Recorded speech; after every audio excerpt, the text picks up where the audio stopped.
Biology எல்லாம் ஈஸியாக தான் இருந்தது. ரெண்டு 11th 12th சேர்த்து தான் கேட்டிருந்தாங்க. கொஞ்சம் 11th நிறையா இருந்தது. புரியல. ஜென்ரல் இல்லை, அதான் ஃபிசிக்ஸ் கெமிஸ்ட்ரி பயாலஜி மட்டும்தான். அன்ஷுமான். ஈஸியாக தான் இருந்துச்சு. பயாலஜி ஈஸியாக இருந்துச்சு. ஃபிசிக்ஸ் மட்டும் தான் மாடரேட்டாக இருந்துச்சு, டஃபாக இருந்துச்சு. கெமிஸ்ட்ரியும் எப்போ போல ஈஸியாக தான் இருந்துச்சு.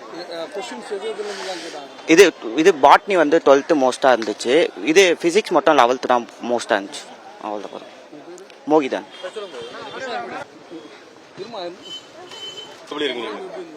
ஈஸியாக தான் இருந்துச்சு. ஆனால் டைம் தான் பத்தலை, ரொம்ப டஃப்பாக லென்த்தாக இருந்துச்சு. பயாலஜியில் அதிகமாக நிறைய சாப்டரில் கேட்டிருக்காங்க, முக்கால்வாசி எல்லா சாப்டர்லையும் கேட்டிருக்காங்க. நல்லா தான் பண்ணியிருக்கேன், கண்டிப்பாக கிடச்சிரும். தலிப். நான் தான் அடுத்த டாக்டர் ஆக போகிறேன், ஃப்யூச்சர் ஃபஸ்ட்டு சர்ஜன். ரொம்ப பெருமையாக இருக்குது எனக்கு. அம்மா அப்பாலாம் ரொம்ப ஃபீல் பண்ணுவாங்க. அவ்வளோதானா. பயாலஜி நல்லா எழுதுனேன் நான், மீதிலாம் அவ்வளோ எழுதுனேன். ஆமாம், அதனால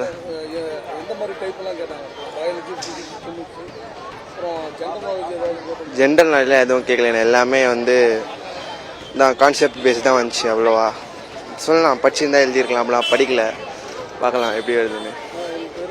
சையத்.